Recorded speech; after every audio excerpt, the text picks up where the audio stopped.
Toujours dédié pour l'élévation de l'âme de Shdema Batla Zechron Levracha. Notre paracha de cette semaine, parachat Mishpatim. Mishpatim sont en fait les lois qu'il y a entre l'homme et son prochain. Et dans le premier rachid de la paracha, Rachid dit, cette paracha commence par le mot Ve'ele, et voici. Il dit comme ça, quand c'est marqué Elle, sans le V, voici, ça veut dire que ça n'a rien à voir avec ce qu'il y a eu avant. Quand c'est Ve'ele, et voici, ça a à voir avec ce qu'il y a eu avant. Il dit que de même que les 10 commandements ont été donnés au mont Sinaï, les lois aussi de cette paracha ont été données au mont Sinaï même, quand Moshe Rabbeinu était dans le ciel même.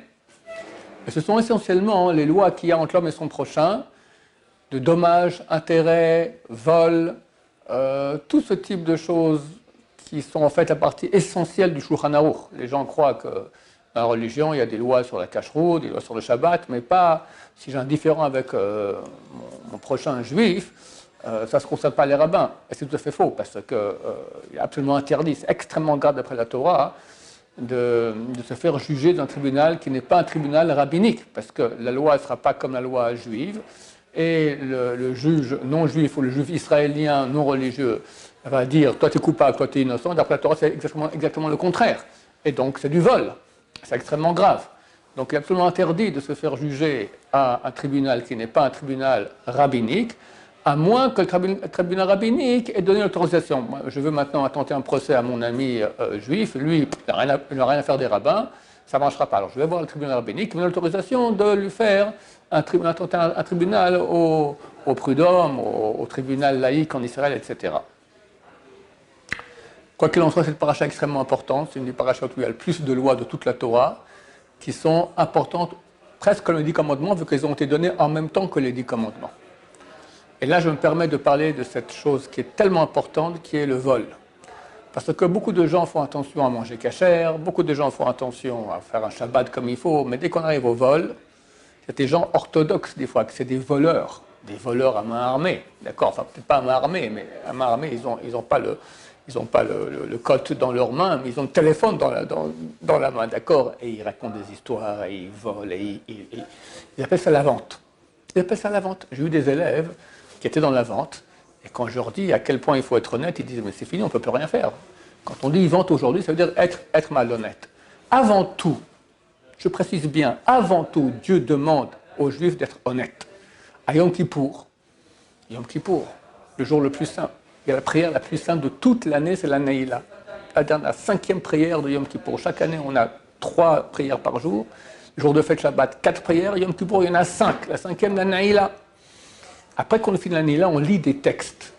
Et à un moment, dans ce texte-là, la première chose qu'on rappelle en tant que ce que Dieu nous demande, Leman Nachdol Meroshek Yadenu, afin qu'on arrête d'être voleur avec nos mains. Ça passe avant tout. Avant la débauche sexuelle, avant l'idolâtrie, avant le Shabbat, avant le jambon. Être propre au niveau de tes mains, ça veut dire au niveau du vol. Et c'est tellement facile d'être malhonnête. C'est la partie la plus importante du Shulchan Aruch, on appelle la Choshen Mishpat, qui parle de cela. Les gens croient qu'on peut voler le non-juif. Alors dans le Shulchan Aruch, Choshen Mishpat, chapitre, pour aller voir là-bas, chapitre, Sameach, ça veut dire 348, là-bas, c'est écrit qu'on n'a pas le droit de voler, que ce soit un juif ou un non-juif, un grand, un petit, etc. Et en bas, le Gaon de Vilna, d'accord, il amène une source qui date d'il y a 2000 ans, une Tosefta, qui dit que c'est plus grave, vous entendez bien, c'est plus grave de voler un non-juif que de voler un juif. Alors qu'on arrête de croire qu'on peut faire tout ce qu'on veut comme on veut. Non, Dieu nous demande d'être honnête. Et c'est très très facile de devenir voleur. Alors, peu de gens vont aller piquer de l'argent dans le porte-monnaie de leurs voisins, mais combien sont dans les relations dans le travail, dans le voisinage, dans un boss par rapport à ses employés, les employés par rapport au boss. Combien c'est dur de ne pas être voleur? Les études, je crois qu'il y a des études actuelles qui disent qu'en moyenne, un employé, 30%, voire il y en a qui disent 50% du temps, il est sur son portable. C'est pas du vol, ça? C'est pas du vol? Demande au directeur s'il est d'accord. Il dira, j'ai pas le choix. Ça s'appelle du vol quand même. De quel droit? Tu es payé à l'heure. Tu as le droit maintenant de prendre une seconde de ton temps, faire autre chose que pour ce que tu es payé. Il y avait un grand rabbin, Abba Hilkiah on l'appelait. C'était le père de ce rabbin qui avait fait un rond autour de lui comme ça et qui avait dit « Je ne bouge pas de ce rond jusqu'à ce que la pluie tombe ».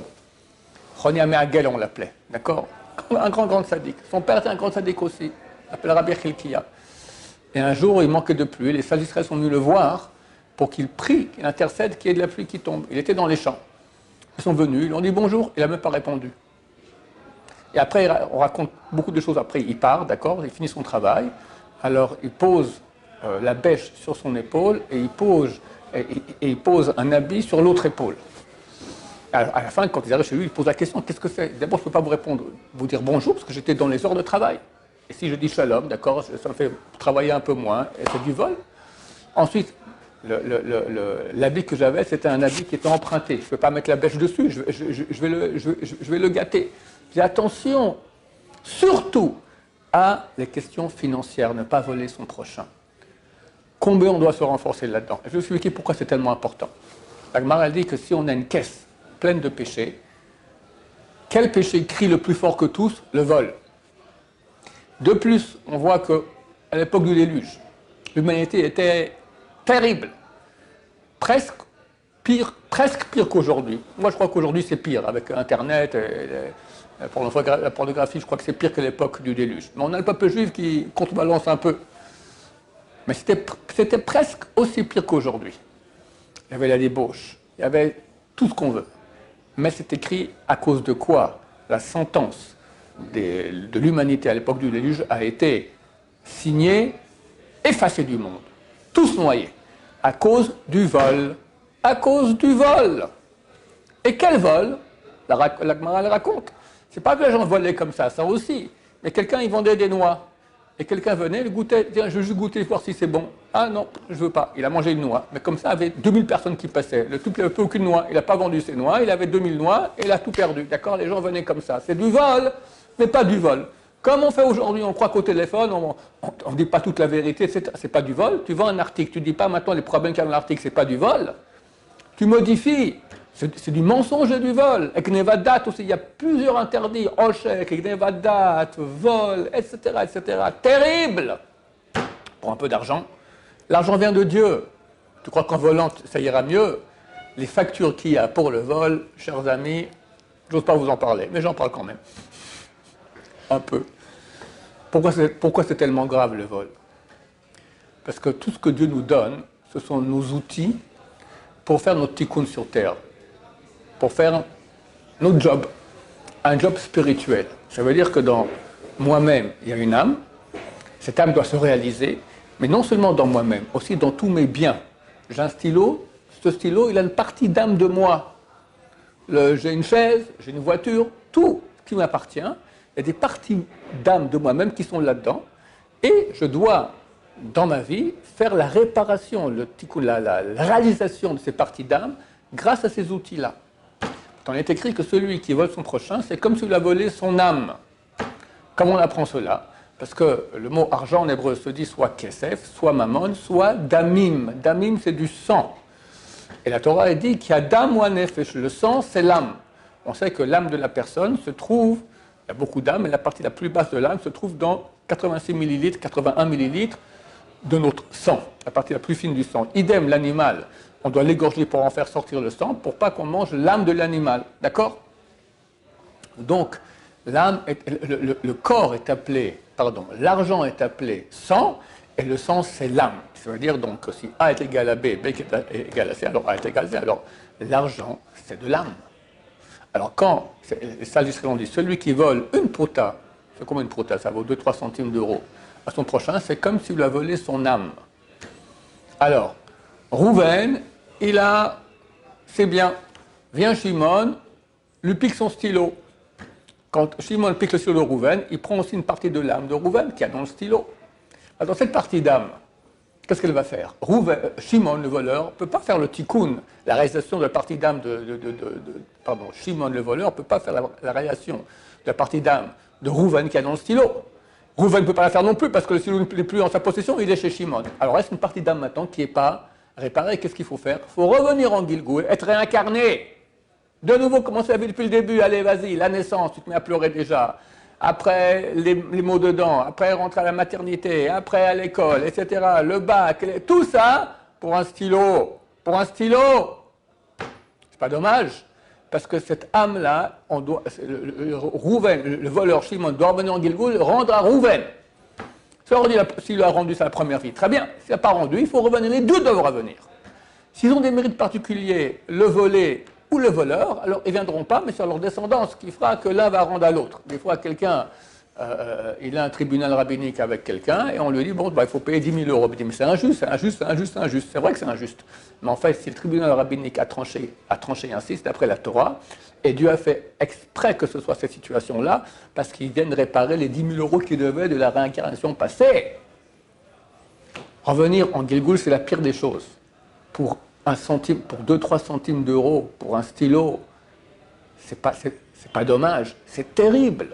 Donc il faut faire très attention à cela. Si quelqu'un qui m'écoute maintenant, qui est un voleur, et il y en a beaucoup, qu'il arrête, et peut-être Dieu aura pitié de lui, voyons que dorénavant il est honnête, et fera en sorte que déjà tous les gens qu'il a volés seront remboursés, ou qu'ils lui pardonneront. Si le volé pardonne au voleur, alors c'est pardonné. Nous, toujours avant d'aller dormir, on dit qu'on pardonne à tout le monde. D'accord? Ok, mais pas tout le monde fait comme ça. Peut-être que si on savait qu'on était volé, on n'aurait pas pardonné. Mais dès que vous m'écoutez maintenant, commencez à être droit. Dieu veut d'abord l'honnêteté. Ce qu'un non-juif considère comme quelque chose de malhonnête, tu dois au moins toi, en tant que juif, le faire. Après, tu veux faire cachère, tu veux mettre de filin, Shabbat, il faut le faire, très très bien. Mais d'abord être honnête, c'est la base des bases. Le déluge est venu sur l'humanité à cause de ça. Quand tu voles l'âme de ton prochain, là, c'est le péché qui crie le plus fort dans la cage. Je répète les choses que j'ai dit, mais pour que vous compreniez bien à quel point c'est important.